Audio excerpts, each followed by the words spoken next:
Hi, this is sort of a hopefully tightly paced rant about summer movies in 2013. I saw World War Z and the opening stuff with apparently Glasgow, Scotland playing the part of Philadelphia, and then the Damon Lindelof fixed third act, which Vanity Fair told me a while back that we should all be glad because Damon Lindelof was the savior of Paramount and savior of Plan B and savior of Mark Forster uh, for coming up with something more minimalist than the Moscow battle, which you see just like little snippy snippies of toward the end. And it made me wonder why poor Max Brooks couldn't have had like a intelligent 8 to 12 hour miniseries from his books instead of something that has to be watered down and depoliticized and stuff like that, so mainland China won't be offended, and the less intelligence you have, the better you have, because people just want to see panoramic CG destruction.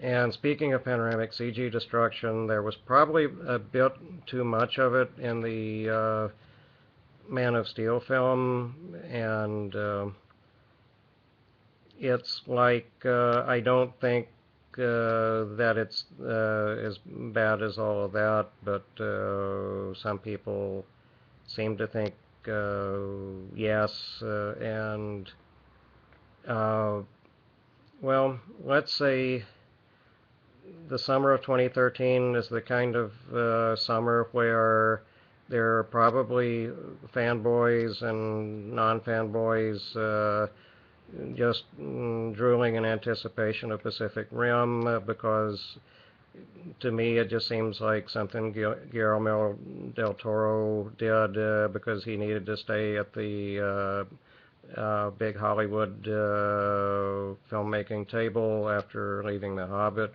And it's like if it's Guillermo del Toro or whatever, it's still just a big giant robot movie from seeing the trailer to that. And uh, this is just the big summer of overkill. Really, too many big event films, too many long odes to CGI, and probably what might be interesting, but I don't think people are picking up on it, is that something that's kind of but watchable, like the Louis Leterrier Now You See Me. Probably the reason it kind of vacuumed up 80 mil in North America was that it at least gives you something slightly different, even though you've got car flips and stuff like that.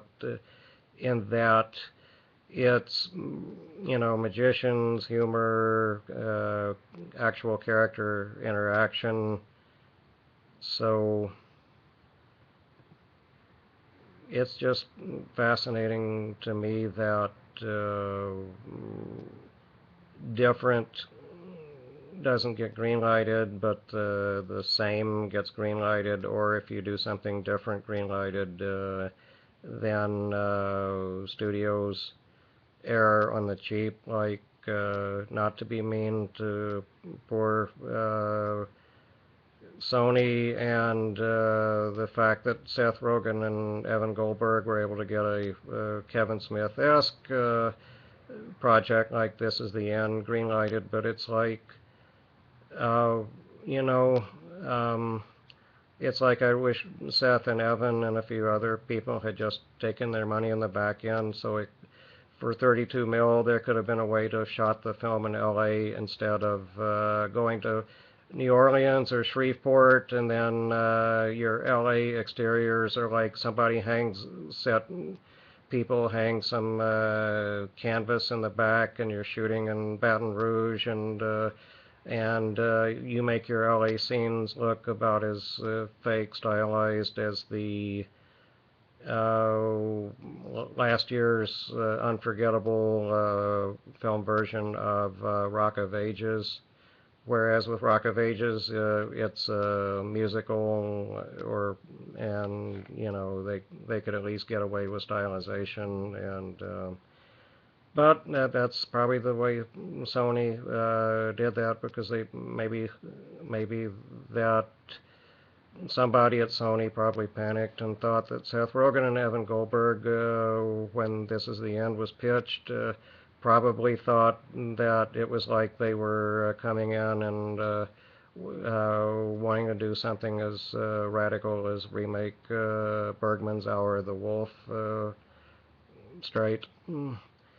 And let's go to the general public, which let's break it down into the upscale general public, which has been really, really, really crappy about avoiding a lot of the summer specialty releases.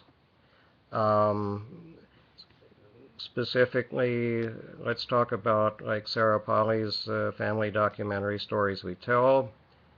Uh, little box office, no crossover, or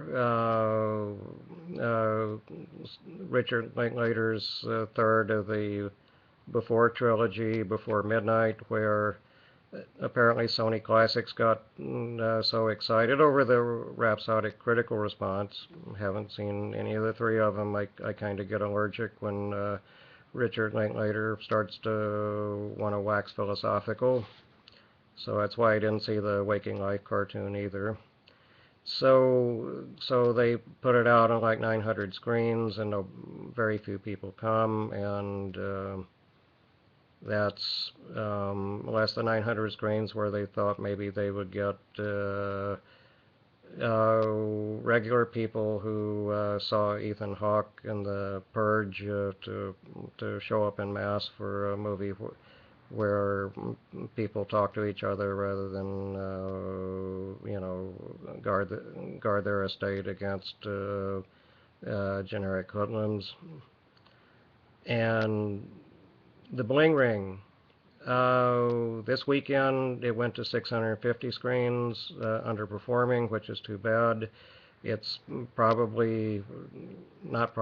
is a smarter movie choice than to strap yourself to a chair and watch World War Z and Hangover Part 3 in an endless loop. So I don't know, upscale people out there. It's like, are you now waiting for things to just be pay-per-view so you don't get out of the gated house that much? And finally, one of the best films of the summer and of the year, the David McGeehee, Scott Siegel, What Maisie Knew, with this remarkable little girl actress, and Julianne Moore, Steve Coogan, Alexander Skarsgård, flatlined, but it's, probably the best movie. You're not bothering to get your butts out of the gated community to go see. So, really, too much junk out there this summer. Or too much.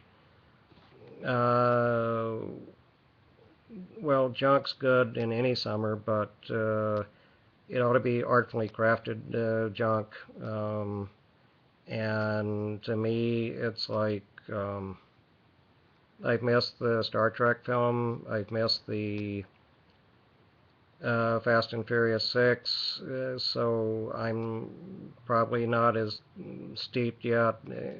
well, I may miss the supersized Lone Ranger too, because I don't know if I'm down with people flying through the air in CGI that aren't Superman. So anyway, that's all for now, and forgive me if I offended anybody in the making of this video.